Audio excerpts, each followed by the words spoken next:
Olá a todos e bem-vindos a mais um debate virtual de Money Report. Dessa vez o nosso tema é os desafios para uma retomada responsável. E como planejar uma volta às atividades normais nesse momento? Nós estamos no meio de um período pós-pandemia no qual ninguém tem informações suficientes sobre o coronavírus e o que é pior, não sabemos ainda quando o isolamento vai acabar e quais serão as condições de reabertura das empresas.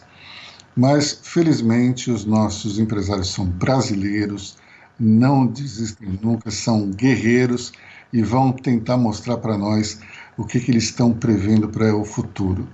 Antes de começar o nosso debate, eu queria agradecer os nossos patrocinadores. Em primeiro lugar, a Atier, representada pelo seu CEO, Ivo Von Hack, que é uma empresa de arquitetura e planejamento, projeta, constrói ambientes com máxima excelência em processos diferenciados e inovadores. Também agradeço a BSF Saúde, representada pelo seu CEO Luiz Blota. A BSF é uma empresa referência no país em consultoria e gestão na área de saúde e assistência farmacêutica. Sediada em Alphaville, na Grande São Paulo, atua em todo o território nacional. Eu também agradeço o Grupo Comolati, representado por seu presidente Sérgio Comolati, é um dos maiores conglomerados empresariais do Brasil, que tem quase 6 décadas de atuação no mercado nacional. Atualmente integram seu portfólio empresas da área de autopeças, administradoras imobiliárias, concessionárias de veículo e, principalmente, um empreendimento que todos conhecem, que é o restaurante Terraço Itália. Nós temos também a Leve, do CEO Jacob Rosenblum e também da vice-presidente Ivana Mozetic. A Leve é uma empresa brasileira de tecnologia que aplica Machine Learning, análise preditiva e People Analytics para melhorar os índices de eficiência dos colaboradores de companhias com altos volumes de mão de obra operacional. Também agradecemos o SAS, representado pelo seu CEO Cássio Pantaleoni e a sua vice-presidente Edinalva Costa, além do Kleber Wedemann. A SAS é a maior empresa de Big Data do mundo e, por meio de soluções inovadoras, ajuda os clientes a melhorar o desempenho e tomar decisões com maior rapidez. E, por fim, last but not least, eu agradeço a Stefanini, representada pelo seu CEO global, Marco Stefanini, presente em 41 países e com mais de 25 mil colaboradores. A Stefanini é a quinta multinacional brasileira mais pulverizada no exterior, está entre as 100 maiores empresas de TI do mundo. E, evidentemente, eu agradeço também a Atmo Digital, do seu CEO Arnoldo Correia, pela cessão dessa plataforma que nos permite conectar com todo esse público e, ao mesmo tempo, com os nossos debatedores, que são Armindo Mota Júnior, CEO da UAPA, Cláudio Lutemberg, chairman do Hospital Israelita Albert Einstein, Paula Pascoal, CEO da PayPal e Stelio Toda, COO do Mercado Livre. Como eu disse, então, o nosso tema de hoje é os desafios para uma retomada responsável e vamos começar, para variar, com Ladies First. Paula Pascoal, cada um de vocês vai ter 10 minutos para fazer uma explanação e depois nós partimos para as nossas perguntas, que o público pode fazer através da ferramenta que se encontra abaixo da tela. E depois eu também peço desculpas antecipadamente, porque é impossível atender a todas as requisições que surgem pela plataforma, mas vou tentar, de alguma maneira ou de outra, atender a todos. E vamos lá, então, para a nossa primeira debatedora, Paula Pascoal. Paula. Antes de mais nada, muito obrigada pelo convite, Cris, Aloísio, muito bom estar com vocês hoje. Espero que todos estejam bem dentro do possível. Como disse o Aloísio, a gente está vivendo um momento sem precedentes. A pandemia do novo coronavírus não tem limites ou linhas geográficas. E essa situação ela mostra como o nosso mundo está interconectado e como a gente precisa trabalhar junto cuidar um dos outros, das nossas comunidades e ajudar aqueles que são mais vulneráveis. Acho que aqui todos concordam que a Covid-19 mudou drasticamente a maneira como pensamos e encaramos o futuro, e uma das mais profundas mudanças vai ser a aceleração do mundo físico para o mundo digital. Fica claro que o pagamento digital ela deixou de ser um nice to have e passa a ser um serviço essencial. O momento que a gente vive tem feito com que as pessoas que tinham alguma resistência ou que nunca tinham experimentado, se adaptem a esse novo mundo de forma muito rápida. Então, para quem não conhece, o PayPal é uma das maiores empresas de pagamento do mundo, uma empresa que começou em 1999 como parte do eBay. Em 2015, nós fizemos o spin-off, então nos tornamos uma empresa independente, listada na Bolsa, e hoje presente em mais de 200 países, em mais de 27 moedas diferentes. No Brasil, nós começamos a nossa operação em 2010, então são 10 anos, hoje presente nas principais companhias aéreas, varejos, aplicativos, como um meio de pagamento, uma carteira eletrônica que oferece segurança e agilidade para quem compra e para quem vende. Então, nesse contexto, os nossos produtos e serviços nunca foram mais necessários e relevantes.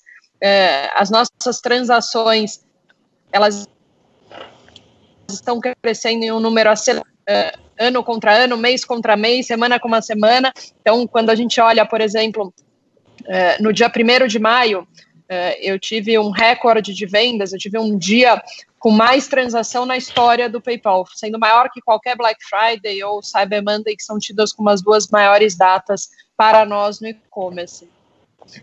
Os nossos números de novos usuários ativos também têm batido recordes dia após dia. Então, olhando aí para os últimos dias no mundo, a gente tem adquirido mais ou menos 250 mil contas ativas todos os dias.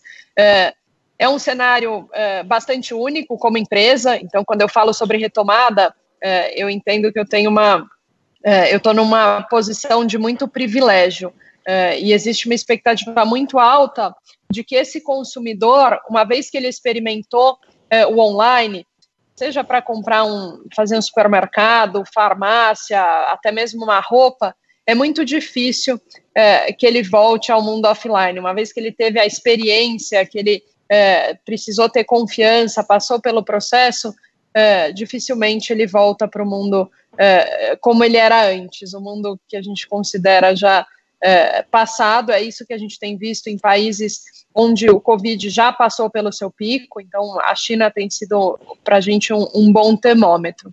Quando a gente fala em relação à retomada da operação em si, a retomada física, os nossos escritórios já funcionavam muito bem de forma remota. Então, esse não foi um grande impacto, a gente conseguiu passar todo o time para home office bastante rápido. O desafio maior foi com a nossa área de atendimento, então atendimento por e-mail, telefone, chat, teve uma adaptação um pouco mais demorada, mas para as demais áreas foi bastante tranquilo. Então, quando a gente fala do retorno, a ideia é que ele aconteça, isso a gente tem discutido nos nossos comitês nos diferentes países, é que a volta aconteça de forma bastante lenta e gradual. Então, a gente deve respeitar as mais conservadoras medidas de distanciamento. E até vou dividir com vocês um fator interessante que eu tenho ouvido da maioria dos nossos times, um ganho grande de produtividade com o trabalho remoto. E aí eu posso citar os nossos times de produtos, engenharia, que são times que se adaptaram muito bem, que ganharam um tempo que perdiam no deslocamento e que têm deixado de ter reuniões muitas vezes lentas e até desnecessárias, que hoje um e-mail resolve. Então, alguns dados, hoje eu estava olhando um estudo da IBM, mostram que pelo menos 1/3 das pessoas no mundo pretendem, a partir de agora, trabalhar de casa nesse novo normal. Então, a plataforma Zoom, por exemplo, tinha 10 milhões de reuniões por dia em dezembro. A média foi de 300 milhões de reuniões dia. Então, existe aí uma exponencialização do consumo de tecnologia. Acho que a necessidade é a mãe da inovação nesse caso. Então, acho que num momento com tantos desafios, tantas notícias ruins, é bom também ter um ponto de vista diferente de uma empresa como o PayPal, que tem crescido bastante, tem conseguido ajudar os seus clientes também a se adaptarem a essa reinvenção, a essa nova realidade. Então, hoje, a gente tem mais ou menos 24 milhões de clientes, pessoa jurídica no mundo, de lojas que vendem com PayPal. No Brasil, são mais ou menos 300 mil.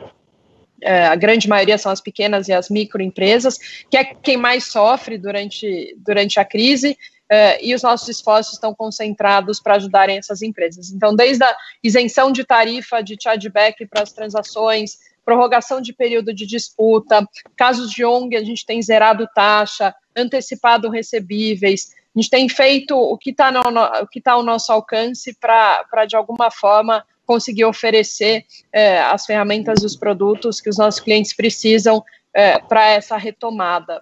E o mesmo junto aos funcionários. Então, que é a nossa primeira grande preocupação, desde quando o surto começou, como é que a gente apoia para que eles trabalhem em casa, para que eles mantenham a si próprios e as suas famílias em segurança. Então, acho que eu comecei aqui falando sobre a retomada do PayPal, mas retomada talvez nem seja a palavra mais indicada. Acho que é a manutenção dessa curva de crescimento pelo fato de estarmos numa posição privilegiada, por ter um modelo de negócios que nos ajuda a enfrentar esse momento tão único e com uma movimentação tão clara em direção aos pagamentos digitais nesse momento. Então, é isso, estou aqui para discutir com vocês, pronta para receber as perguntas.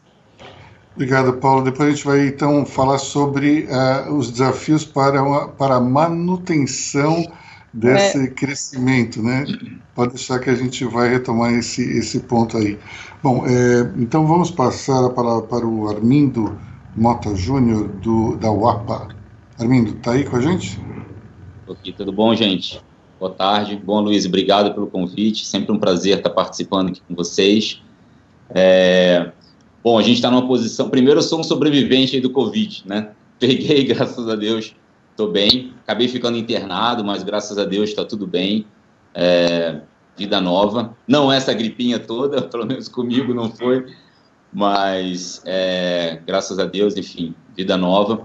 Bom, a UAPA é uma empresa de mobilidade, a gente está há 10 anos, quase 15 anos, né? 15 anos no mercado.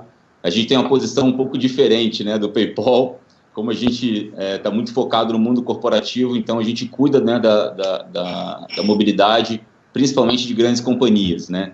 E eu até brinco, a gente sempre colocava no nosso planejamento estratégico, né, quando você vai rever ali a análise SWOT, uma das maiores ameaças, né, um dia as pessoas pararem de se locomover. E a gente imaginava que isso fosse acontecer, talvez em 10 anos, né, você tem uma curva muito mais lenta e de repente aconteceu em 15 dias, né? Então, foi uma ruptura grande, assim, a gente teve uma queda aí de 50%, 60%. Como a gente está no mercado corporativo, e principalmente grandes empresas, as empresas não conseguem parar 100%. Então, a gente acabou sendo adotado ali como uma ferramenta de contingência, transporte público também. Então, as empresas têm adotado bastante uma locomoção, né, para os seus colaboradores através de um aplicativo, de uma ferramenta mais segura. Então, isso hoje tem sido super importante para as empresas nesse momento, né, de pandemia. A gente tem operação hoje em 2.000 municípios, então a gente consegue ter uma fotografia bem clara do que está acontecendo no Brasil, que cidades estão retomando um pouco mais ou menos as atividades. A gente brinca ali que como a gente tem 10.000 empresas, clientes, e principalmente grandes companhias, de médias a grandes, a gente consegue ter um termômetro, né, do que está acontecendo. A locomoção está muito ligada ali à produtividade, então a gente consegue analisar isso muito bem. Hoje no Brasil a gente tem quase 200 mil carros conectados com a gente, entre táxis, carro particular, motoristas, táxis mulheres, acessíveis. Então a gente tem uma rede bem capilarizada, e a gente já, né, há um mês mais ou menos, a gente começou a fazer um trabalho junto a esse público dos motoristas, então desde uma distribuição de máscaras, hoje a gente distribuiu mais de 50 mil máscaras, toda a parte, né, da OMS, informativo melhor para eles, a parte de higienização dos carros. A gente tem feito parcerias com laboratórios em todo o Brasil. Acho que a conexão está um pouco ruim aqui. Oi, voltou. A gente tem feito parcerias em todo o Brasil com laboratórios para fazer um teste rápido, né, para esses motoristas, para liberar eles mais rápido para um atendimento ou não, para dar essa segurança ali para o mundo corporativo. A gente acabou sentindo menos do ponto de vista interno dentro da nossa empresa, como o PayPal, a gente é uma empresa 100% de tecnologia, então o home office já faz parte da nossa operação. É claro que tem algumas iniciativas ali que a gente tem mudado, parte de atendimento, um pouco da parte do time comercial que estava muito na rua. Isso é um cuidado que a gente está tendo e se reinventando, como é que a gente vende mais online. A gente tem plataformas online para o small business ali, e a gente tem acelerado isso um pouco mais. A gente tem acelerado um outro produto que a gente tem, que é de entregas, né, principalmente para o pequeno varejo. Então, acho que é um mercado hoje que o delivery acabou tendo um boom muito grande. Então, esse novo momento, né, que está acontecendo, a gente tem, inclusive, incluído os motoristas para poder fazer atendimentos também para compras maiores. Então, parcerias com os grandes mercados, a gente tem feito isso. Isso tem ajudado muito na contribuição de renda, né, para esses motoristas. Hoje, se sofreram muito, tiveram um impacto grande na operação deles. Então, a gente tem se reinventado, um pouco acelerado produtos que estavam ali no nosso roadmap para entrar um pouco mais para frente. A gente tem acelerado isso nesse momento e aproveitando essa oportunidade. A gente entende que a mobilidade é um caminho sem volta, né? Então, por mais que tenha esse impacto maior agora, no mundo corporativo um pouco menor, porque as empresas precisam se locomover, mesmo que num formato de contingência, com times reduzidos, mas a gente entende que é um caminho sem volta. Então, a gente espera que com a retomada econômica, é claro que não vai voltar 100% do que a gente tinha, mas comparado a outros players, né, que estão muito focados ali no mercado B2C, tem quedas aí de 80%, 90%, porque realmente as pessoas físicas, hoje, para esse lockdown, né, no global ou no Brasil, que está tendo restrições maiores, acabaram tendo um impacto um pouco maior. Então, numa visão geral, assim, a gente tem tentado apoiar muito a parte dos motoristas, dos taxistas. A gente criou um fundo também para poder ajudá-los nesse momento crítico, aqueles que ficarem fora do trabalho, tiveram uma contaminação, enfim. Então, a gente tem apoiado muito de perto essa base. Não é tão fácil você lidar ali com 200, quase 250 mil carros motoristas, enfim. Então, a gente tem feito um trabalho muito mais próximo, né, deles. E na outra ponta, se colocado muito como uma ferramenta realmente de contingência. A gente tem muitos hospitais como cliente, a gente tem muitos planos de saúde, empresas farmacêuticas, então, momentos críticos, né, que a gente tem montado, inclusive, ali a 4 mãos, operações para poder garantir um deslocamento mais seguro, né, isso a nível nacional, em todas as capitais. A gente tem apoiado isso muito forte, mas a nossa operação é muito capitalizada. Então, tem sido um desafio grande, mas a gente já apertou o botão de retomada, né? A gente não está surfando essa curva do PayPal, mas a gente espera que isso vai ser retomado em breve. E aí fico à disposição para a gente discutir um pouquinho mais para frente. Obrigado, amigo. O pessoal está meio econômico, né? Porque, geralmente eu tenho que ficar toreando os nossos debatedores por conta do horário, mas hoje está todo mundo bastante disciplinado. Vamos então passar a palavra para o Stélio Toda, do Mercado Livre. Stélio. Boa tarde a todos. Aloysio, obrigado pelo convite. Um prazer estar aqui com vocês nesse debate. Contar um pouquinho sobre o que tem acontecido na frente do comércio eletrônico, falar um pouquinho de como tem sido para a gente esse período. O Mercado Livre eu acho que é muito conhecido por todos, mas vale a pena a gente falar um pouquinho o que é o Mercado Livre hoje, que talvez nem todos saibam desses detalhes, né? Como empresa de tecnologia que nós somos, existimos aí há 20 anos, operamos em 18 países na América Latina. O Brasil é o nosso principal mercado, disparado, é mais da metade das nossas operações, e a gente trabalha em 2 grandes negócios, 2 grandes frentes, uma que é a do Mercado Livre, de comércio eletrônico, né, no formato de marketplace, onde hospedamos produtos de vendedores terceiros, e o nosso negócio fintech, que é o Mercado Pago. A Paula é nossa parceira através do PayPal. O PayPal ele é acionista, inclusive, do Mercado Livre desde o ano passado, e temos estreitado até as relações com o PayPal, atuando nesse segmento de digitalização do mundo financeiro, né? Assim como a Paula comentou, nós temos visto um movimento nessa direção de mais adesão ao comércio eletrônico, por um lado, mas também de mais adesão aos serviços financeiros. A gente sente uma necessidade do consumidor por mais bancarização. A oferta desses serviços financeiros ela ainda é relativamente restrita, em alguns casos cara, aqui na América Latina, e nós temos trabalhado muito para disseminar isso.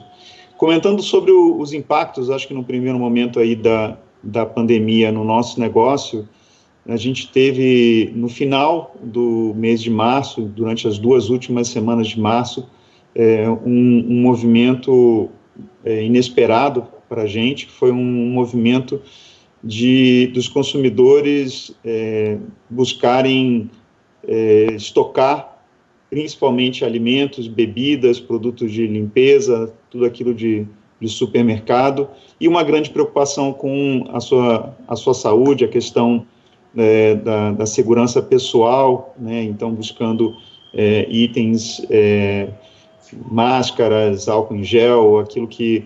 E em contrapartida, também deixando um pouco as outras categorias de produto de lado, né? Esse movimento fez até com que o nosso volume decaísse durante esse finalzinho aí do mês de março, essas 2 últimas semanas. O mês de abril foi totalmente diferente, aí eu acho que uma percepção das pessoas de que elas estariam em casa por um período mais prolongado, e aí o que a gente tem visto é que as pessoas foram atrás de comprar produtos justamente para aproveitar melhor esse período em casa. E aí a gente pode falar, por exemplo, né, montar o escritório em casa, então comprar um computador, comprar uma cadeira mais confortável, a parte do estudo em casa também, né? Então, tudo aquilo necessário para poder conduzir isso dentro de casa. Exercício, né? Então, toda a parte de esportes, a gente viu como destaque nesse período as pessoas buscando também as opções de se exercitar dentro de casa e ter ali uma mini academia, peso, colchonete, esse tipo de coisa. Entretenimento em geral, né? E aí a gente fala de games, a gente fala de eletrônicos para permitir você, seja televisão, áudio, aquilo que vai permitir você estar em casa e também desfrutar aquele tempo. Muita gente com criança em casa, então, né, os jogos, os brinquedos também despontando. E um movimento interessante de cozinhar e principalmente de padaria, né, de comprar itens para fazer o seu pão em casa. Isso também está despontando aí nesse momento. Mas foi bem interessante que o movimento ele cresceu muito ao longo do mês de abril, e isso tem, eu acho que, capturado um pouco do que a Paula comentou com relação ao consumidor entendendo o online. A gente tem tido um número de novos entrantes ao longo do mês de abril, foram 2 milhões de novos usuários entrantes aqui no Brasil. A penetração do e-commerce ela ainda é relativamente baixa, aqui ela é da ordem de 5%, mas a gente acredita que ao longo dessa pandemia, em que muitas pessoas estão experimentando o comércio eletrônico e tendo boas experiências, isso tende a perdurar, né? Um aspecto sobre a experiência que é muito importante é toda a parte logística, né? Não basta comprar, é preciso entregar. E isso tem sido também parte aí do nosso trabalho, nos prepararmos até para esse volume crescente, trabalhando com parceiros logísticos para que eles pudessem acomodar esse crescimento de volume. Acho que é importante comentar, a gente está falando um pouquinho também sobre retomada. No nosso caso, acho que também não qualificaria como uma retomada, mas sim pensar o que seria, né, o pós-pandemia, quando a gente pudesse voltar a algum sentido de normalidade. A gente comentava um pouquinho com a Luísa, né, o que é essa normalidade, o que vai ser a normalidade a gente ainda não sabe bem qual e como ela será no futuro. Mas a gente teve que adequar também as nossas operações logísticas para proteger a nossa equipe, né? Então, hoje a gente está operando, por exemplo, com um protocolo de segurança que a gente não tinha antes, com distanciamento dentro dos nossos centros de distribuição, com um trabalho em células, onde as pessoas elas não interagem como interagiam antes com outros grupos. Então, a gente está trabalhando realmente com uma limitação nesse sentido. Que diz respeito à higienização, proteção com máscaras, com luvas, tudo isso também tem acontecido, respeitando aí a segurança dos nossos funcionários. A gente tem uma equipe na região da América Latina que hoje já são mais de 10 mil funcionários. Desses, 90% já estão trabalhando desde a primeira semana em que a gente teve aí as quarentenas de forma remota, né? Então, todo mundo que não é a nossa operação logística hoje está trabalhando de casa. É claro que, por razões óbvias, a operação logística continua, então, funcionando e tem funcionado muito bem nesse período. Comentando um pouco sobre, né, o futuro, e a gente tem discutido aqui nos nossos comitês também como pode ser essa volta ao escritório. Aliás, aqui um parêntese eu abro até para a nossa discussão. A ATIE, ela fez a nossa obra da Melicidade, um destaque, eu acho que entre os trabalhos corporativos que a ATIE fez, mas hoje a gente está discutindo qual é o futuro do escritório, né? Aquele espaço ali que as pessoas consideravam muito seu, aquela baia, aquela mesa, né, com a foto da família, com os seus pertences e tudo mais, eu acho que a gente vai revisitar um pouco esse conceito, né, porque o uso mais eficiente do espaço físico, eu acho que é algo que está vindo para ficar também. A gente, sim, vai ter escritórios, a gente vai precisar e é necessário que a gente se reúna, mas eu não imagino com a frequência e com essa ideia de que esse espaço é meu, como a gente tinha no passado, né? Então, a gente, nos nossos comitês, fala sobre voltar ao escritório em 3 grupos, dividir a nossa equipe em 3 e trabalhar 1/3 no escritório e 2/3 de forma remota, ainda durante algum tempo, até a gente poder pensar em voltar a ter um grupo maior trabalhando no escritório. E isso, mesmo assim, imaginando um novo normal, pode ser que a gente jamais tenha, né, esse grupo inteiro trabalhando no escritório ao mesmo tempo. Então, o trabalho de casa, o home office, a gente entende que ele será estendido aí para um grupo muito maior do que o que a gente tem hoje. Mas, por hora, a gente trabalha com esses planos, né, e tentando aguardar o melhor momento para a gente, então, poder acioná-los. Obrigado, Stélio. Vou agora chamar para aquele que todos estão aguardando, porque é a pessoa que mais sabe sobre saúde e aquele que deposita os maiores conhecimentos sobre coronavírus e pandemia no momento, Cláudio Lotenberg, o nosso chairman do Hospital Israelita Albert Einstein. Cláudio, está aí com a gente? Luiz, é um prazer estar com você e eu queria dizer o seguinte, me chame sempre, porque depois de ouvir 3 jovens brilhantes, como eu pude ouvir, e aprendi muito hoje, e sem dúvida alguma vou sair com algumas criatividades, né? Gostei, Paula, quando você falou a respeito da necessidade de inovação em função da crise, né? Muito sábio a maneira como você colocou isso, e de fato, quer dizer, tomara a gente pudesse inovar sem precisar de crises, ou então viver com crise não dessa natureza, mas sempre motivado para poder estar inovando. A área da saúde vai mudar muito, né? E ela está mudando, e é incrível porque eu escuto vocês falando, né, de um mundo digital, e o que é interessante é que nós estamos a reboque nessa frente, né?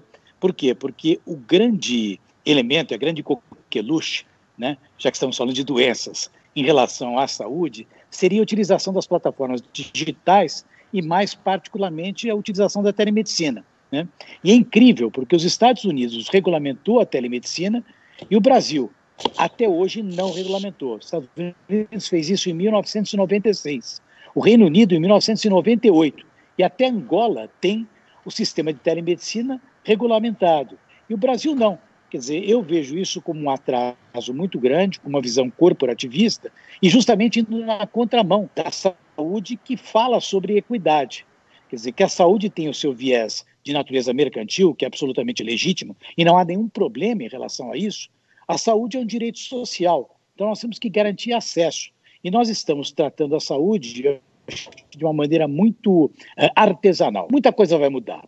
Por quê? Porque o mercado de saúde suplementar, gente, ele vai enxugar profundamente. Vocês todos têm aí, nas suas bases de custos, né, aqueles que, na verdade, talvez tenham um pouco ou menos urgência, mas não é de hoje. Quer dizer, a questão do custo da saúde como algo que entra nas planilhas dos CFOs das diferentes companhias não é deste ano ou do episódio da Covid. Nós temos assistido uma inflação do custo médico assistencial que é enorme, ultrapassando os 2 dígitos sistematicamente, em função de 2 grandes elementos. Um é o envelhecimento e o segundo, da utilização cada vez mais crescente de bases tecnológicas. A incorporação tecnológica na saúde, ao contrário dos ramos de vocês que barateiam os processos, no nosso caso encarece. Quer dizer, o indivíduo vai lá, solicita um raio-x de coluna, depois ele pede uma tomografia ou uma ressonância nuclear magnética. E às vezes ele vai pedir ainda mais um exame, ou seja, não é algo que vem para simplificar, é algo que, na verdade, ajuda na cadeia produtiva para você ter uma base diagnóstica melhor, mas efetivamente agrega custo sem necessariamente agregar qualidade. Então, o cenário que nós estamos vivendo, onde as companhias estão passando por um sufoco dentro da sua base de custos, evidentemente que isso vai impor uma dinâmica no sentido de a gente poder utilizar de uma forma um pouco mais eficiente os recursos da saúde. Eu repito sempre, né, Luiz, nas oportunidades que a gente está junto, que a saúde ela tem hoje um terço daquilo que a gente gasta é desperdício. Olha que absurdo, né? A gente pode estar gastando 1/3 a menos, estamos gastando 1/3 a mais e sem necessariamente agregar valor. Então, é lógico que está sendo puxado agora, através de plataformas digitais, eu diria até que uma obrigação de trazermos eficiência e efetividade, diminuindo redundância, diminuindo exames desnecessários, diminuindo fraudes que acontecem no sistema de saúde e trazendo muita transparência. No contato com o paciente, conforme falei anteriormente, quer dizer, a telemedicina vai ocupar um papel primordial. Imaginem vocês que o Conselho Federal de Medicina autorizou, quer dizer, o paciente não tem direito de escolher o que ele quer, precisa o Conselho Federal de Medicina autorizar aquilo que você vai poder fazer através da telemedicina. É um absurdo isso, né? Porque a telemedicina, gente, ela existiu a partir do momento que surgiu o telefone para o Grambel. Quer dizer, quem de vocês não fez pelo menos uma consulta, uma avaliação com o seu médico, perguntando algo por telefone? Quer dizer, é evidente que a questão da telemedicina é algo que vem para ficar. Inclusive porque o NPS, quando você compara um paciente que está num pronto-socorro com um paciente que usou o sistema de telemedicina, o NPS da telemedicina é bem superior. Não é que ele é um pouco superior, ele é bem superior ao NPS de pacientes que procuram os sistemas de emergência. E vocês são todos clientes, provavelmente, do Hospital Israelita Albert Einstein, jovens brilhantes, certamente escolhem o melhor hospital. Não precisa. É melhor, Paulo, usar para parto ou para cirurgia plástica. Plástica você não precisa, mas filho, se quiser ter, o Einstein tem a melhor maternidade. Vocês já utilizaram os pronto-socorros do Hospital Israelita Albert Einstein. Eu digo para vocês o seguinte, não dá para a experiência dentro de um pronto-socorro ser boa, porque você mistura gente com tantas expectativas e com um perfil tão amplo de necessidades que, por mais que você se planeje, você jamais vai poder devolver a um paciente uma experiência adequada. Então, o que nós estamos vendo, quer dizer que a telemedicina vai ocupar um papel importante, vai aproximar as pessoas e, portanto, essa vai ser uma modificação significativa em termos do aspecto relacional com a nossa clientela. E, por fim, algo que acho que vai mudar muito é toda a mecânica regulatória. Nós temos 2 agências que têm uma interface em relação à saúde, Uma delas que é a Anvisa, que trata de todo o aspecto regulatório para materiais, medicamentos, aparelhos, que tem uma lentidão no sentido de a gente poder incorporar e trazer aquilo que há de mais recente. Lamentavelmente isso é muito ruim, porque a gente fica atrasado, às vezes anos, em relação a outros processos tecnológicos, e temos a Agência Nacional de Saúde, que é quem regula os planos de saúde, ambas com uma necessidade enorme de ampliar a sua flexibilização. Não digo que é para deixar de ter regulação, não digo que é para deixar o mercado caminhar da maneira como ele acha que tem que caminhar, quer dizer, algum recurso de proteção em relação aos consumidores tem que ter, mas isso não pode prejudicar a base de clientes. Nós vimos durante os últimos anos os planos individuais praticamente desaparecerem, o número de usuários do sistema suplementar vem se mantido estável, mas vai cair.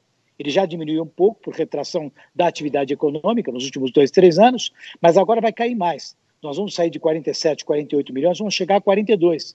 Quem perde? Perde o sistema suplementar? Sim, mas perde também o Sistema Único de Saúde. E por que isso? Porque aquele paciente que estava fazendo utilização de recursos na esfera privada vai ter que procurar o Sistema Único de Saúde, e, portanto, a gente vai ter mais gente utilizando sistema de saúde na esfera pública. O momento do Covid é um momento que não dá para abrir mão da atividade do profissional da área da saúde. Os profissionais da saúde representam o verdadeiro exército que nós temos hoje.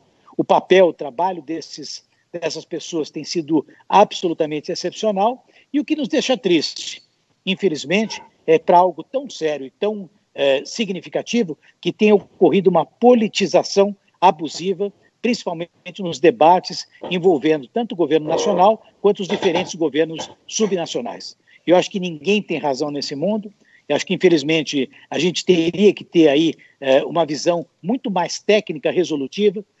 Tenho certeza, o Aloysio até comentou comigo, nós debatemos muito até o que poderia ser feito no nosso ministério. Aloysio, imagina a gente ter a possibilidade de ter 3 jovens brilhantes como esses que me antecederam falando, o que a gente poderia fazer em termos de inteligência artificial, o que a gente poderia fazer em termos de preditividade, o que a gente poderia fazer em termos de georreferenciamento. Certamente esse isolamento que nós estamos tendo nesse momento de maneira generalizada não precisaria acontecer se nós estivéssemos utilizando as ferramentas do mundo digital que vocês tão bem conhecem. Quer dizer, imagina juntar com pessoas que trabalham com isso, como é o caso de vocês, juntar-se às telefonias, quer dizer, simplesmente fazendo e montando prontuários através de recursos de SMS. Não precisaria de smartphone para isso. A gente rapidamente poderia estar trabalhando com as populações mais vulneráveis economicamente, afrouxando esse isolamento de forma inteligente e, muito possivelmente, enxergando o Brasil de uma forma diferente daquela que nós temos por aí. Mas parece que o mundo aqui, pelo menos o nosso mundo, quer caminhar ao contrário, quer politizar, quer não trabalhar com gente brilhante, quer desqualificar as pessoas que têm uma visão técnica para premiar quem gosta de fofoca, premiar para quem gosta de ficar brigando por mídia social, e, portanto, eu acho que é um desabafo que eu me permita fazer, na medida em que estou falando com pessoas maduras, pessoas que já conhecia de longa data, porém não conhecia no diálogo, e realmente eu fico orgulhoso de saber que nós somos brasileiros como vocês, para um Brasil que a gente ainda pode fazer para que ele seja muito melhor, e certamente será, no momento certo, com a participação de gente brilhante. Luiz, muito obrigado. Obrigado, Cláudio. Para variar, uma grande apresentação e além de algo bastante lúcido que nós acabamos de ouvir, tem um ponto muito importante que é o seguinte,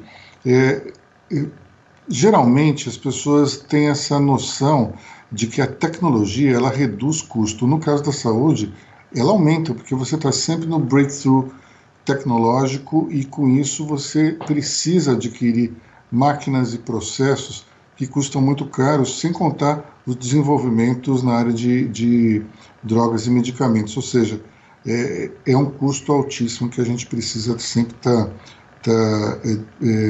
olhando de perto, porque senão, como o próprio Cláudio falou, os CFOs começam a ficar de cabelo em pé em função do aumento de custos, né? Vamos começar então o nosso debate. Vou chamar o Luiz Blota, da BSF Saúde, para fazer sua colocação. Blota, está na linha? Oi, Aloysio, estou sim. Está me ouvindo? Perfeitamente. Boa tarde, então, Aloysio. Boa tarde, Cris. Mais uma vez, obrigado pela oportunidade aí. Parabenizo por mais esse novo debate. Sempre muito bom estar com vocês. Boa tarde aí a Paula, o Dr. Cláudio, Tolda e a mim. Eu sou o Glota, CEO da BCF Saúde, empresa que há mais de 10 anos atua no setor de saúde, na criação e na gestão de planos de medicamentos corporativos, na assistência diagnosticada, garantindo acesso a medicamentos das mais diversas formas de seguros. E agora também, na oportunidade, através de uma das nossas empresas, também na distribuição dos testes Covid.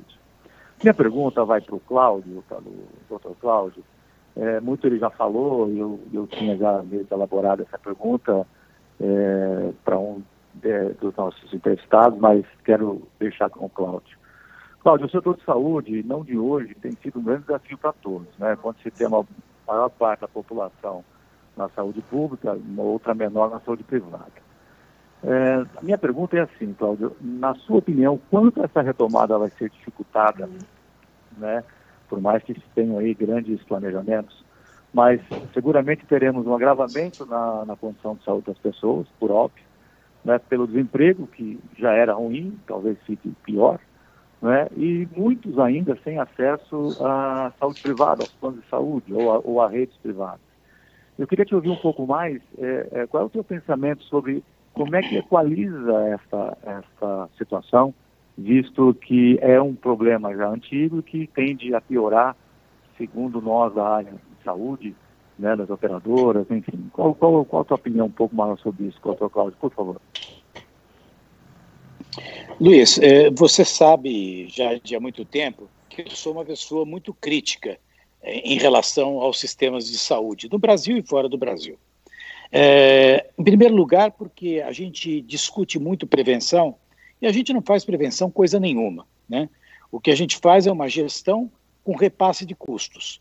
E pior, alocando isso dentro de uma lógica remuneratória onde a gente privilegia a incompetência e não a competência. Nós trabalhamos um modelo de fee-for-service, onde o médico, na verdade, é mal remunerado e recebe uma belíssima caneta tecnológica, aquele instrumento da caneta BIC, onde ele faz a chamada medicina vingativa. Ele pede exame para tudo que ele tem que pedir, né? E não há nenhum compromisso com desfecho.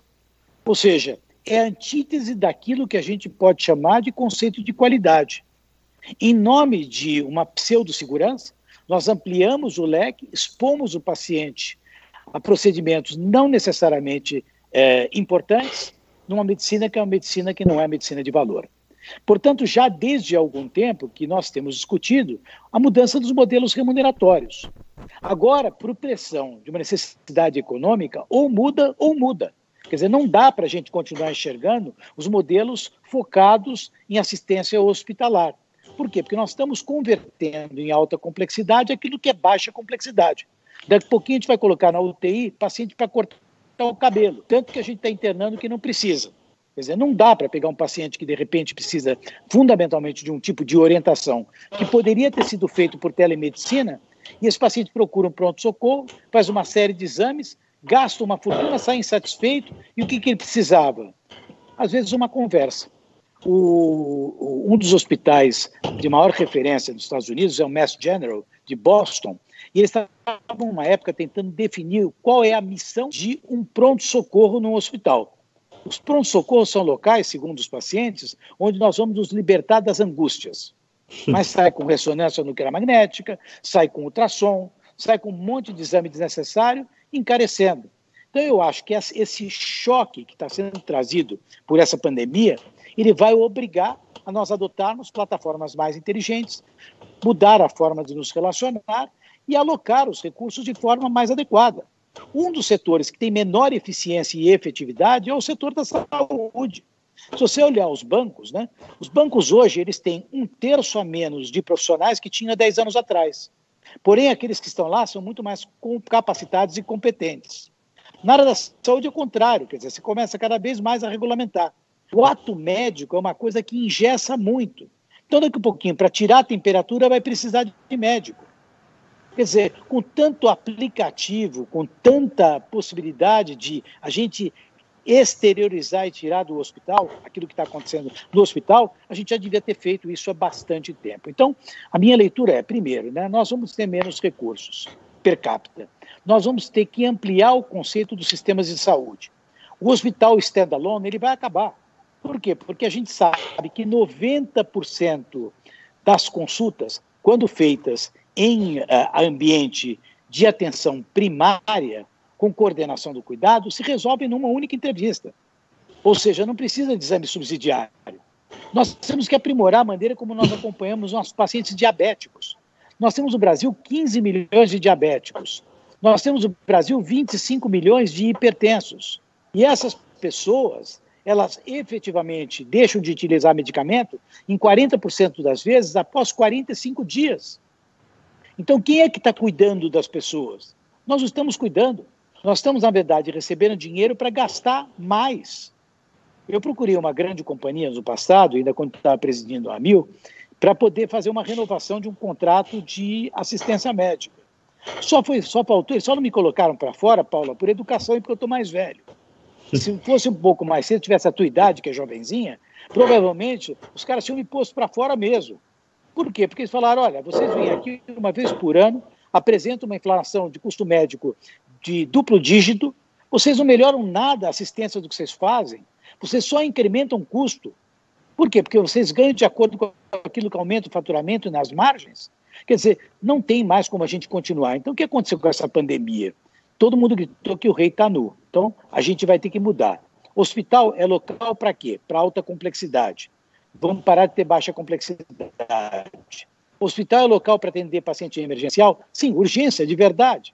Vamos colocar telemedicina. Paciente crônico, como é que vai ser acompanhado? Em vez do médico exigir que o paciente faça um retorno a cada mês, não, ele vai fazer telemedicina. O médico vai ganhar para isso, mas o paciente vai se fidelizar, vai continuar usando os remédios que ele não pode parar, porque qualquer descompensação de um processo diabético leva o paciente para o pronto-socorro. Quer dizer, ele devia estar continuando usando a insulina dele, mas ele parou. Então, para nós, para a saúde, eu digo para vocês o seguinte, quer dizer, a minha vida toda, eu sou um médico praticante, sou médico oftalmologista, vocês sabem disso, e vivo como oftalmologista. Já tive a oportunidade de, primeiro, presidir o Einstein, o presidente do Einstein é um voluntário, nós somos voluntários lá, nós somos o CEO, mas o presidente do Einstein é um voluntário. Eu sempre vivi de oftalmologia. E o que eu posso dizer é que nós precisamos enxugar esses processos. Nós temos que trazer eficiência. Nós temos 210 milhões de pessoas que querem ter atendimento. Então, a classe médica que se transformou no moderno exército nessa luta contra o vírus, ela está sendo convocada a ser um exército mais eficiente, mais efetivo e mais eficaz. E há muito espaço para isso, eu garanto. Durante esses anos eu venho defendendo isso. Então, nesse sentido, Deus nos livre, não queria essa pandemia, mas nesse sentido, a pandemia vai ser boa para a área da saúde. Obrigado, eu recebi Cláudio. Hoje uma... Eu só queria lembrar uma coisa, que ontem foi o dia do oftalmologista, ou seja, o dia da profissão do nosso querido médico Cláudio Lautenberg. Acho que a Paula ia falar alguma coisa. Não, eu ia só fazer um comentário sobre o quanto que essa pandemia faz nos mexer. Eu recebi hoje uma imagem dessas que circulam em WhatsApp perguntando quem foi o responsável pela transformação digital na sua empresa, no seu segmento, né? O CEO, o CTO ou o Covid? Porque acho que ele vem para nos obrigar a repensar. E, Cláudio, você estava falando da maternidade do Einstein. Eu tive as minhas duas filhas, tive o privilégio de ter as duas no Einstein, e eu posso te falar que o nível de serviço é tão alto que eu queria sair só quando elas completassem 1 ano. A vontade que dá é de ficar lá. A minha esposa fala a mesma coisa. Não dá para continuar aqui, minhas duas nasceram bem. Minha filha também nasceu lá, olha só. Então, pelo jeito, todo mundo está... Todo mundo fidelizado vocês têm razões para comemorar. Eu, para me queixar, minha sogra sai sempre viva de lá. Esse é o queixo. Deus do céu. Vamos lá, o nosso próximo debatedor, Marco Stefanini, da Stefanini. Marco, está aí na linha? Estou na linha, estão me ouvindo? Perfeitamente. Tudo bem, Marco? Tudo bem? Como é que está a Paula, Stélio, Lautenberg? Tudo bom? Tudo bem? Tudo bom. Minha pergunta é o seguinte, vai para o Stélio aí, né? Primeiro, parabéns, né? Pelo que eu vi, já refletindo o potencial enorme que vocês ainda têm mais agora no pós-corona, aí o valor de vocês na Bolsa superou o Itaú, né? Parabéns. Dentro dessa linha, o que vocês ainda têm de potencial em termos de ofertas, né? E que também podem ajudar os cidadãos brasileiros nessa hora da retomada, né? O assunto aqui é retomada. Sim. Talvez aí é uma oportunidade para você mostrar aí o que vocês estão fazendo. Legal, obrigado pela pergunta, Marco, muito obrigado. E de fato a gente já vem pensando e fazendo, né? Mais do que pensando, já colocando em execução. Uma das coisas que a gente acredita muito é nisso, que a gente precisa executar com excelência e a gente precisa também adaptação, né, à nova realidade. E o que nós fizemos para atrair até vendedores ao nosso marketplace é isenção de comissão no primeiro mês de operação e um desconto ao longo dos próximos meses para atrair aqueles lojistas que estão hoje com as suas portas fechadas, né? A gente vê um potencial aí muito grande e como a Paula estava comentando, a Covid está obrigando muita empresa a se digitalizar e muita empresa pequena, média, que está sem opções. E as plataformas digitais, como o Mercado Livre, estão aí justamente para isso, para permitir o acesso. A gente sempre fala sobre a democratização do comércio que a internet trouxe e que o Mercado Livre veio trazer também. Então, a gente tem conseguido atrair, nosso objetivo é atrair esses novos comerciantes, desde que nós lançamos isso, que foi no começo do mês de abril. A gente já viu aí uma adesão já na casa das dezenas de milhares de vendedores, ou seja, de novos entrantes ao comércio eletrônico.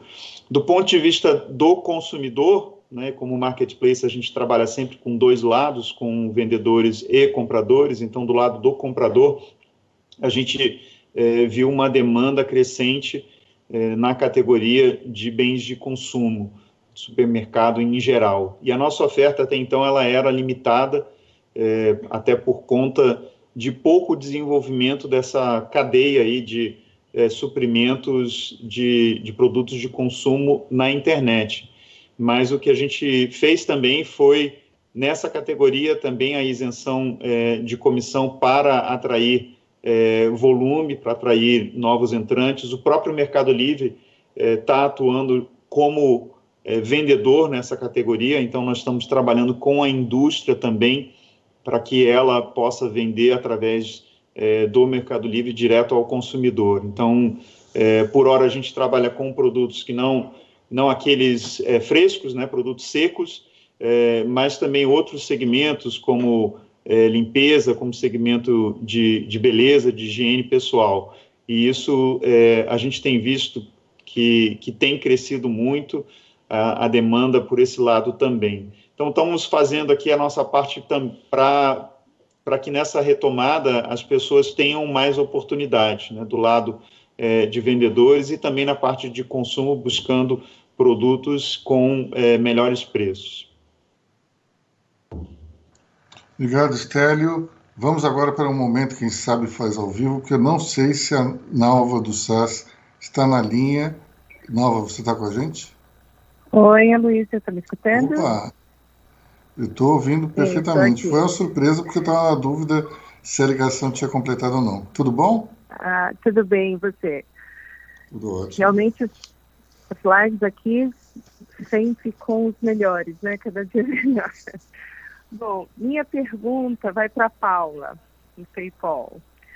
Paula, você comentou sobre o mercado, comentou um pouco sobre realmente a mudança das pessoas. Eu acho que as pessoas começaram a ter mais confiança na compra e um pagamento eletrônico, né? Talvez coisas que anteriormente a pessoa preferia sair na loja e efetuar o pagamento na loja, agora ela faz a compra eletrônica, que já é algo assim, meio diferente, mas não somente através de um boleto, ela faz inclusive aquele pagamento naquele ato. Você crê que após todo esse momento que nós estamos vivendo, se isso vai permanecer, criou realmente um novo modelo, ou você está vendo isso como pontual? Como é que a PayPal está vendo isso? Obrigada pela pergunta. A gente tem visto isso como criou-se um novo modelo. E aqui eu posso ou usar exemplos na China, que a gente já tem visto a retomada de negócios mais tradicionais e as pessoas ainda com a preferência do online, ou ainda, eu gosto muito do exemplo do táxi. Quando é que a gente imaginar, então voltando em 2013, 2014, era impossível pagar um táxi com cartão de crédito. As pessoas tinham que ter dinheiro e só chamavam um táxi esticando o braço. 2 anos depois, quando você vai na Paulista ou na Faria Lima, é impossível pegar um táxi se não for através de um aplicativo. Não só isso, tornou-se em São Paulo obrigatório ter a opção do pagamento através do cartão de crédito. Então, eu acho que quando a mudança é boa, é para uma experiência melhor, que consiga deixar o usuário, tanto o vendedor quanto o comprador, numa situação confortável, é um caminho sem volta. Então, cada vez mais, o que a gente vai ver é uma mudança em serviços até bastante tradicionais para online. Uma outra vertical que está acontecendo agora, e que com uma adoção muito rápida, é posto de gasolina. No Brasil, a gente tem um nível de serviço onde a gente tem pessoas que abastecem o nosso carro, a gente tem os frentistas, e muitas vezes eu ainda tenho que descer para pagar. Por quê? Se eu tenho uma tecnologia hoje presente que me permite pagar por aproximação ou através de um aplicativo, então essa é uma outra vertical que as pessoas se acostumando, não tem volta. Eu acho que esses novos clientes que estão agora usando Mercado Pago, PayPal, entre outros, dificilmente eles vão querer em algumas verticais querer voltar a usar o dinheiro físico. A gente caminha para o fim do dinheiro mais rápido do que o esperado. Um dos exemplos que a Paula citou justamente do táxi pode ser visto aqui nesse debate, que é o APA do Armindo Mota. Quer dizer, a gente muitas vezes pensa apenas em opções de aplicativos que vêm de fora, mas tem um aqui super brasileiro que é o da UAPA e é um case bem interessante. Eu vou chamar agora o nosso próximo debatedor. Vamos ver se ele está na linha também, porque mais um momento, quem sabe, faz ao vivo. Ivo Von Haas, você está na linha aí? Está aqui, Aloysio. E a Thier foi citada pelo Stélio na hora que ele falou do seu escritório, que é uma obra-prima da arquitetura que vocês fizeram, e até dizendo que está repensando o uso e tal. Deve ser uma oportunidade de negócios para você, né? Vamos lá. Sem dúvida. Em primeiro lugar, obrigado a você pela oportunidade de nós estarmos aqui ouvindo esses craques, amigos, clientes também. Obrigado pelo Stélio ter feito a referência ao nosso trabalho. Aí eu queria, a partir dessa provocação que ele fez, eu queria fazer uma pergunta para o Cláudio, complicada, que eu não sei se ele tem a resposta para nos dar, mas o que acontece? Dentro das nossas atividades, um segmento muito importante são os escritórios. E nós montamos um grupo de trabalho para planejar como seria a retomada, a volta para o escritório. E nós dividimos em 2 grandes ciclos. O primeiro ciclo seria, a partir do momento que o governo relaxar o isolamento social e a gente começa a ter um retorno para os escritórios. Provavelmente será uma coisa lenta e ainda muito cheia de ressalvas, as pessoas com máscaras, álcool gel, limitação de quantidade de pessoas, etc. E a gente imagina que esse ciclo vai se fechar quando existir uma percepção clara de que o vírus acabou, que eu imagino que aconteceria com uma vacina ou um remédio. A minha pergunta para o Cláudio é se, por acaso, demorar muito a vacina ou remédio, se existe uma perspectiva de que o vírus, por si só, aconteça de ter uma extinção natural. E aproveitando, quero oferecer para o Stélio, para a Paula, para nós, nós podemos agendar reuniões para fazer um compartilhamento dessas reflexões sobre esses 2 momentos, esses 2 ciclos. Nós entendemos que, inclusive, quando já houver a situação de segurança por parte de todos os colaboradores, de que não há mais um perigo de contaminação, haverá, de qualquer maneira, mudança nos escritórios, com uma visão mais longa e provocando, Cláudio, de novo. Há possibilidade de novas pandemias depois desse coronavírus? Bom, eu na verdade, considerava o Ivo o meu amigo. Eu estou percebendo que, às vezes, ele não trata com muita amizade. Mas vou tentar responder. Na verdade, Ivo, o que acontece, né? Quando você tem aquilo que a gente chama de imunidade coletiva, e alguns chamam de imunidade rebanho, né? Você, em geral, observa que o vírus tem menor transmissibilidade. Tá? E por ter menor transmissibilidade, aquela comunidade estaria imune. Então, é algo teórico, mas para isso você precisa ter 50%, 60% da comunidade acometida. Este fato significa levar o tal do R0, que é o coeficiente de transmissibilidade, para abaixo de 1, que você consegue, de certa forma, colocando máscara nas pessoas, né? Ou então imunizando, como você está falando há pouco, né? Infelizmente, eu não vejo esse recurso de vacina estar entre nós num período inferior a 10 meses, 1 ano. Pode ter coisa muito interessante sendo pesquisada, parece que tem 75 centros, 7, onde o Bill Gates, inclusive, está ele pessoalmente investindo. Aliás, está indo muito mais rápido do que iria tradicionalmente, mas a gente não vai conseguir fazer isso num período de tempo tão curto como a gente desejaria. Então, antes de 1 ano, eu acho que isso aqui não vai ficar totalmente sereno entre nós. Lamentavelmente. Hoje até eu ouvi uma expressão muito boa, que é como se fosse um cometa. A gente vai ter que conviver com esse rabo durante um bom período, né? Não vai ser fácil a gente poder sair. Agora, isso não significa que a gente não pode ser criativo, né? Isso não significa que a gente vai ter que ficar isolado. Eu quero voltar àquilo que eu falei anteriormente. Quer dizer, o grande problema do nosso país, Ivo, é que a gente está tratando o Brasil como tendo uma curva. Isso é bonito para apresentar, sabe, lá nas bases de dados da OMS. O Brasil tem várias curvas. Eu vou além. São Paulo tem várias curvas, né? Os ramos de atividade têm que ser avaliados dentro das suas perspectivas. Quer dizer, existem ramos de atividade que são mais vulneráveis economicamente. Grupo de risco é grupo de risco.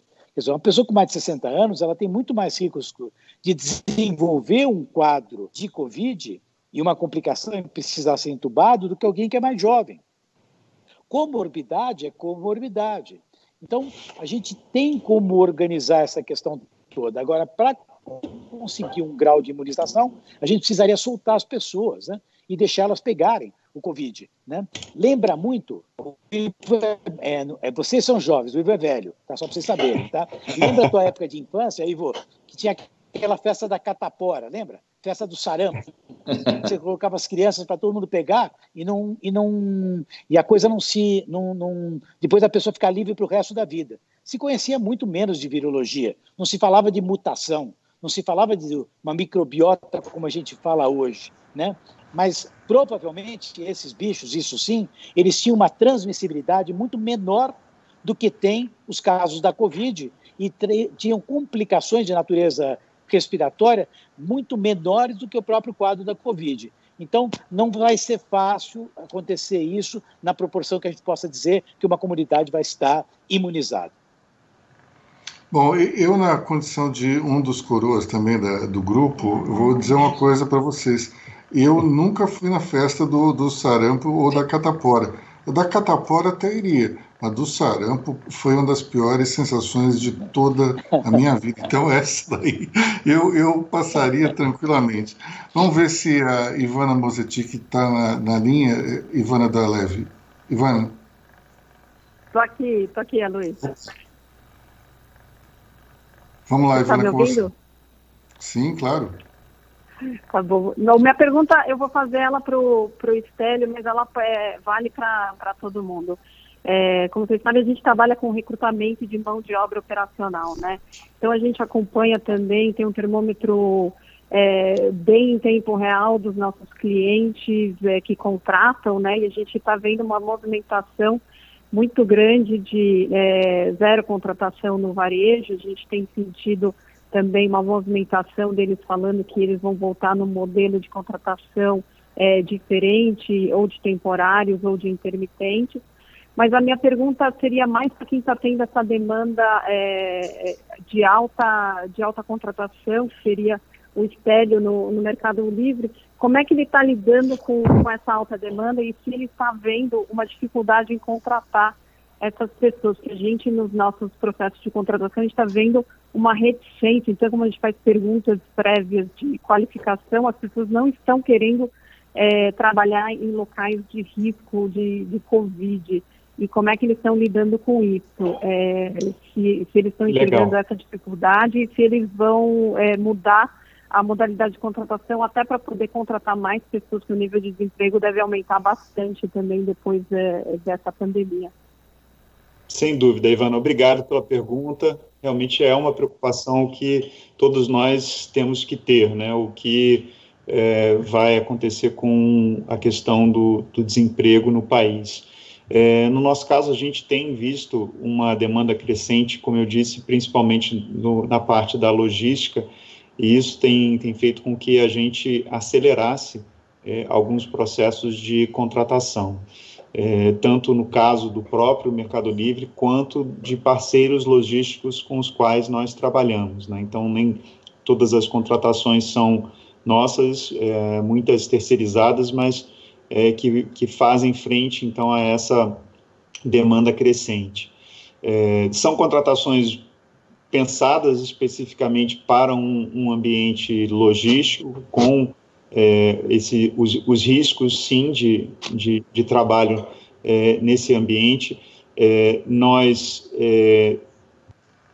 qualificamos muito, né, todo o processo do trabalho em si. Eu mencionei antes sobre os cuidados que a gente tem tomado para manter a segurança das pessoas no ambiente de trabalho.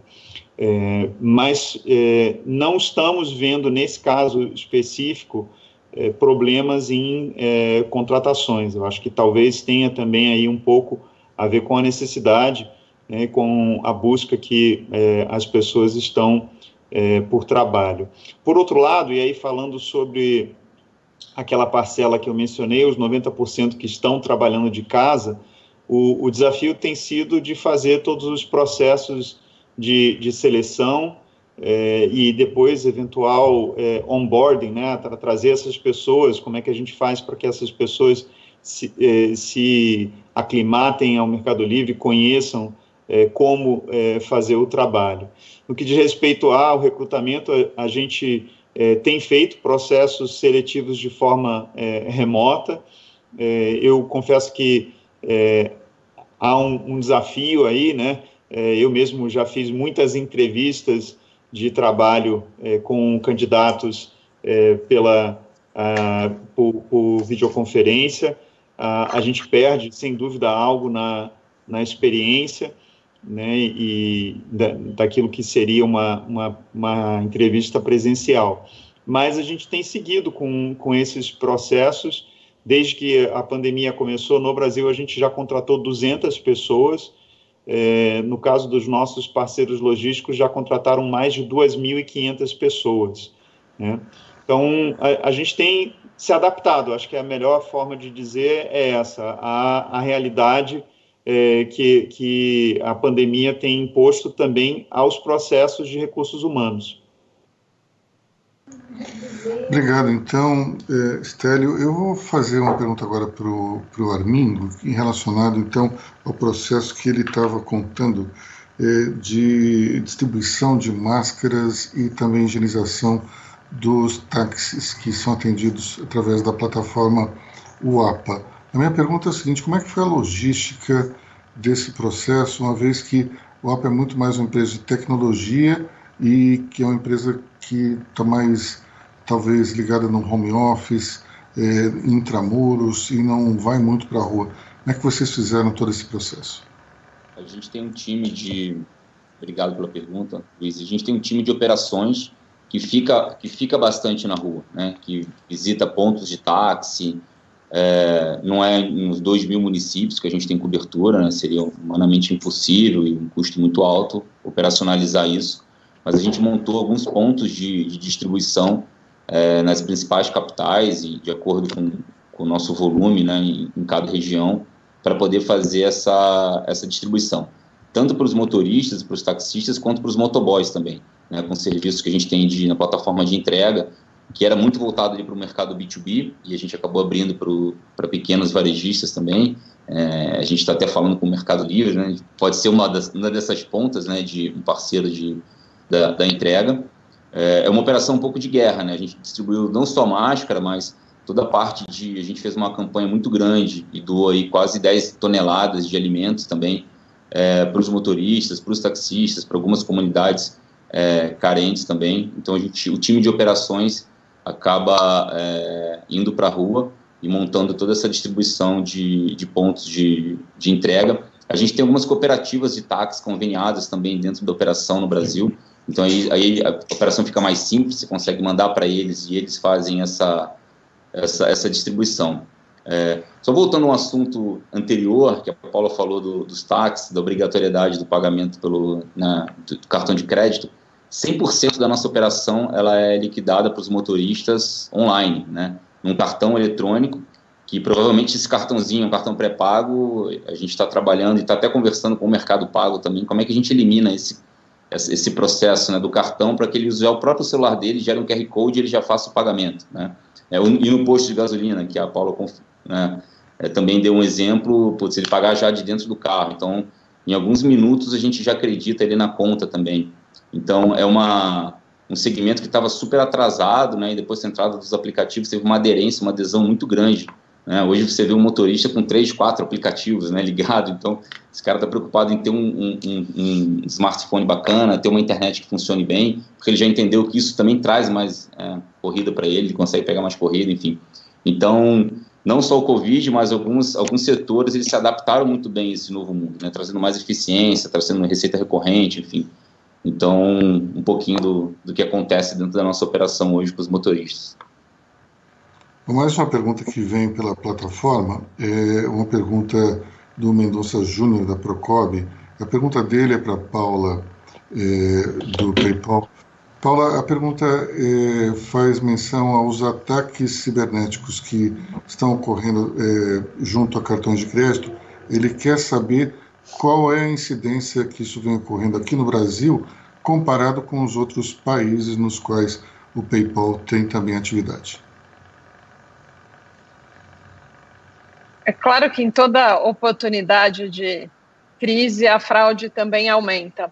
Mas a gente não tem sentido o Brasil sendo destaque, felizmente, nesse quesito. No mundo inteiro, as fraudes estão se tornando cada vez mais criativas, e o que a gente faz é um investimento contínuo para que as nossas ferramentas também consigam ser cada vez mais assertivas. Então, entendendo o comportamento do cliente, principalmente quando através do celular, a velocidade com que digita, a inclinação que segura, entre outros mais de 80 campos, para garantir que a gente aprova transações que são transações idôneas e não fraude. Mas respondendo diretamente à pergunta, o Brasil não tem apresentado nenhum comportamento pontual ou de maior destaque nesse momento. Agora perguntar para o Stélio. Stélio, você mencionou que 1/3 dos seus colaboradores vão começar antes dos demais. Qual o critério de seleção para esse grupo que é inicial? É uma questão de área de atuação ou imunização, digamos? Primeiro só ressaltar que isso é um plano ainda, né? Nós não começamos a implementação e a gente está bastante sensível aí às decisões dos governos.